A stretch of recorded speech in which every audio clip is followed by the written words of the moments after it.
একসময় মানুষ কুকর্ম করলেও তা ধরার মতো কোনো উপায় ছিল না, কিন্তু বর্তমানে সিসি ক্যামেরার কল্যাণে মানুষ যত কুকর্মই করুক না কেন তা ধরা পড়ে যায়। আজ আপনাদেরকে ক্যামেরায় রেকর্ড হয়ে যাওয়া এমন কিছু ঘটনা দেখাবো যেগুলো দেখলে আপনি অবাক হয়ে যাবেন।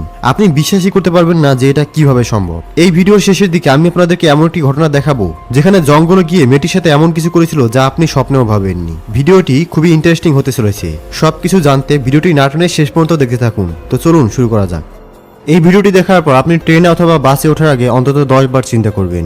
আসলে 26 মার্চ 2025 সালে দিল্লি টিটিডি বাসে ঘটে যায় এই ঘটনা। বাসের মধ্যে আগে থেকে উঠে থাকা এই 4 জন চোর একই দলের লোক, যারা ওত পেতে রয়েছে তাদের শিকার আসার অপেক্ষায়। আর ঠিক তখনই বাস স্টেশনে আসার পর এক লোক নিচে নামার জন্য প্রস্তুতি নেয়। আর ঠিক তখনই তাদের শিকার চলে আসায় তারা একজোট হয়ে একটা জটলার সৃষ্টি করে। আর এই সুযোগেই তাদের প্রথম চোর মোবাইল চুরি করে তাদের সঙ্গীর কাছে দিয়ে দেয়। তবে লোকটির সাথে সাথেই বুঝতে পারে লোকটির ফোন কেউ বের করে নিয়েছে। আর তখনই শুরু হয়ে যায় চোরদের একসাথে অভিনয়। কেউ বলে আমার ফোন চুরি হয়েছে, আবার কেউ বলে আমার লেট হয়েছে, আমাকে নামতে দাও। আর লোকটি কিছু বুঝতে না পেরে পেছনে গিয়ে তার ফোন খুঁজতে থাকে। আর পেছনে থাকা 2 নম্বর চোর আবার তার তৃতীয় সাথীর কাছে ফোনটি দিয়ে দেয় এবং সামনে থাকা চোর ফোনটি সুইচ অফ করে ঢুকিয়ে ফেলে তার গোপন জায়গায়। তবে লোকটি সন্দেহ করে জিজ্ঞাসা করলে সে তার একটি অন্য ফোন বের করে দেখিয়ে দেয়। তবে তাদের এই মাস্টার প্ল্যানিং চুরির ঘটনা রেকর্ড হয়ে যায় বাসে লাগানো সিসি ক্যামেরায়।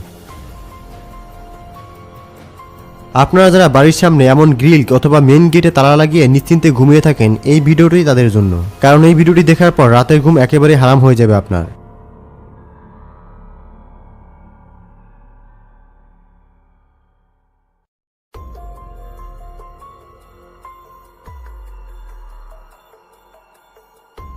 স্যালুট ভাই, স্যালুট। আপনার ভিতরে এত প্রতিভা ভাই, আপনি আগে কেন দেখান না? ভারতের উত্তরপ্রদেশে ঘটে যায় এলাহি কাণ্ড, যেখানে এক স্কুল ছাত্রী স্কুল বাদ দিয়ে জঙ্গলে আসে তার বয়ফ্রেন্ডের সাথে এইসব কাজ করার জন্য।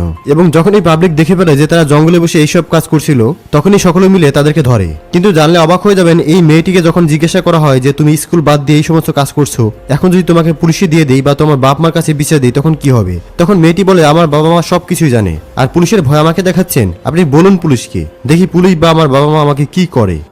नंबर दो, कॉल करो। किसका नंबर दूं मैं? पापा का तो अपना कॉल कर। 999 कॉल कर फोन कॉल कर तीबर। हेलो, तुरंत कॉल कर। हाँ भाई सुन ना, सामान लेके पहुंच और बंदे लोग को भी कॉल कर दे।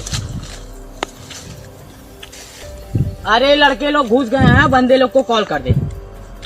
बुलाना तो बुला, किसको बुलाने को बुला।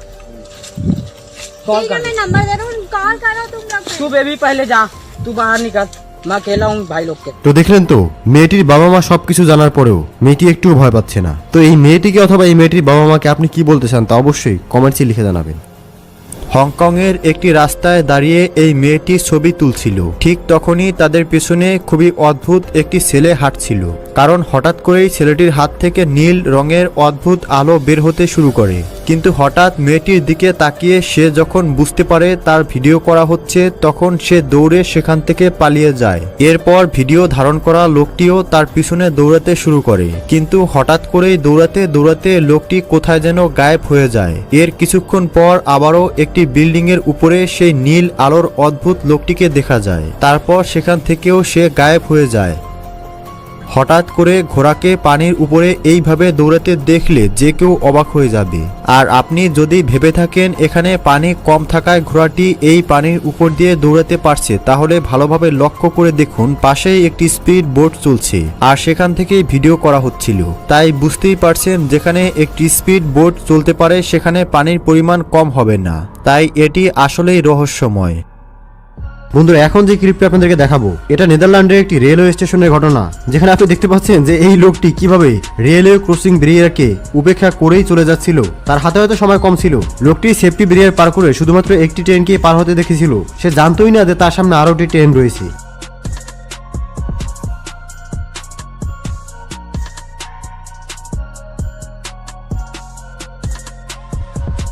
মানে ভাবুন একবার, যমরাজ তার সামনে দিয়ে চলে গেছে। 18 মার্চ 2025 সালে কেরলার হসপিটালের সিসিটিভি ফুটেজ এটি, যেখানে অ্যাম্বুলেন্স ড্রাইভার আজমান নিজের ডিউটি শেষ করে যাচ্ছিল একটু বিশ্রাম নিতে। তখন হঠাৎ করেই তার এক বন্ধুর কল আসে, আর সে কল করে জানায় তার ভাইয়ের কিছু একটা হয়ে গেছে, তাড়াতাড়ি আসতে হবে। বন্ধুর মুখে এই কথা শোনা মাত্রই অ্যাম্বুলেন্স ড্রাইভার একেবারে সুপার হিরোর মতো কোনো ধরনের কাপড় ছাড়াই তৎক্ষণাৎ চলে আসে তার বন্ধুর ভাইকে বাঁচানোর জন্য এবং অ্যাম্বুলেন্সে নিয়ে হসপিটালে হাজির হয়, আর তার ভাই জীবনও বেঁচে যায়। আজমানের মতো আমাদের দেশে এমন হাজারো সুপার হিরো রয়েছে যারা আজমানের মতো নিবেদিত প্রাণ। তাদেরকে অনুপ্রেরণা দেওয়ার জন্য ভিডিওটিকে তাদের কাছে পৌঁছে দিতে পারেন, তার জন্য অবশ্যই শেয়ার করবেন। এবার এখানে দেখুন, একটা লোকাল ট্রেনে একটা ভিখারি ভিক্ষা করার জন্য চলে আসে। বেচারা চলতে পারে না, তাই সে এইভাবে নিজেকে ঘষিয়ে ঘষিয়ে আগিয়ে নিয়ে যায়, আর 2-3 জন মানুষের কাছ থেকে ভিক্ষা নিয়ে সে ট্রেন থেকে নেমে যায়। তারপরেই যেন সবকিছু পাল্টে যায়। যখনই ট্রেন থেকে সে নেমে যায় তার পা একদমই ঠিক হয়ে যায়। ভিয়েতনামের একটি স্কুলে যাতে পড়াশোনা নষ্ট না হয় তাই ছাত্রদের মোবাইল ব্যবহার করা নিষেধ ছিল। তবে স্টুডেন্টরা সেটা ফলো না করে প্রতিদিনই তাদের ক্লাসে মোবাইল ফোন নিয়ে আসতো, আর তারপরে সেই ক্লাসের হেড স্যার সকলের ফোন বাজেয়াপ্ত করে এইভাবে একে একে ভাঙতে থাকে।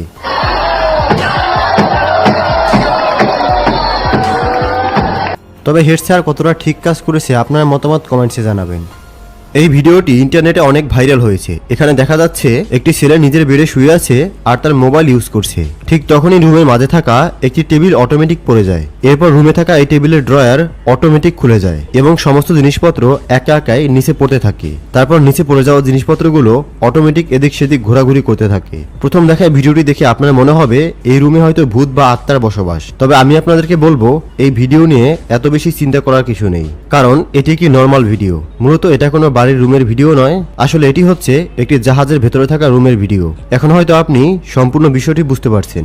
যখন এই জাহাজ সমুদ্রের ঢেউয়ের কারণে এপাশ ওপাশ হয় তখন জাহাজের ভেতরে থাকা জিনিসপত্র এদিক সেদিক পড়ে যেতে থাকে, আর ক্যামেরা জাহাজের সঙ্গে অ্যাটাচ থাকার ফলে ভিডিওটিকে স্টেবল মনে হচ্ছে এবং জিনিসপত্র পড়ে যেতে দেখা যাচ্ছে। ঠিক তেমনই এই ভিডিওটি দেখুন কিভাবে এই ছেলেটি ভিডিওতে এদিক সেদিক পড়ে যাচ্ছে। লোকজন সঠিক তথ্য জানানোর পরিবর্তে ভিডিওটিকে এইভাবে ভাইরাল করেছে যেন এটা কোনো ভৌতিক ভিডিও। তবে বিষয়টি একদমই ভৌতিক নয়। আপনারা অনেকেই শুনে থাকবেন যে মসজিদে রাত্রিবেলা জিনেরা নামাজ পড়ার জন্য আসে। বিশেষ করে যখন মানুষের আনাগোনা না থাকে তখন জিনেরা মসজিদে নামাজ পড়ার জন্য উপস্থিত হয়। এজন্যই বলা হয় নামাজ শেষে রাত্রিবেলা মসজিদে ঘুমানো উচিত নয়। কিন্তু এই ছেলেটি তা জানতো না। জামাত শেষে যখন সমস্ত মুসলমান ভাইয়েরা চলে গিয়েছিল তার কিছুক্ষণ পরেই এই লোকটি মসজিদে ঢোকে। হয়তো লোকটির শরীর ক্লান্ত ছিল তাই এখানে ঘুমিয়ে পড়ে, কিন্তু লোকটি জানতো না যে মসজিদে জিনেরা থাকে। এর কিছুক্ষণ পরেই স্বয়ং জিন এসে লোকটির সাথে কি করলো তা আপনি নিজেই দেখুন।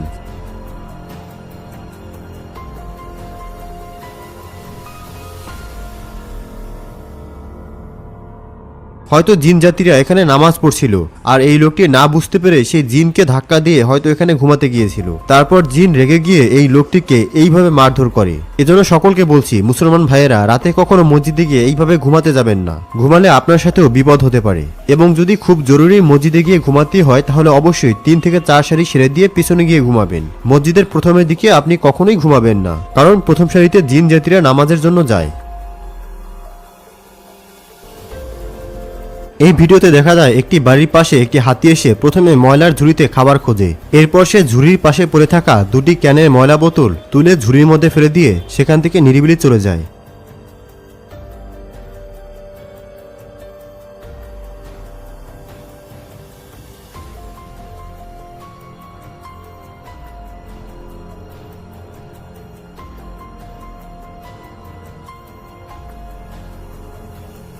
এরপর ভিডিওটি ইন্টারনেট দুনিয়ায় ভাইরাল হয় এবং সবাই হাতিটির বুদ্ধির প্রশংসা করেছেন, কারণ হাতিটি মানুষের মতোই ময়লা আবর্জনা ডাস্টবিনে ফেলে দিয়েছে, যা সত্যি প্রশংসার দাবিদার। তো এই ভালো হাতিটির জন্য অবশ্যই একটি লাইক করবেন।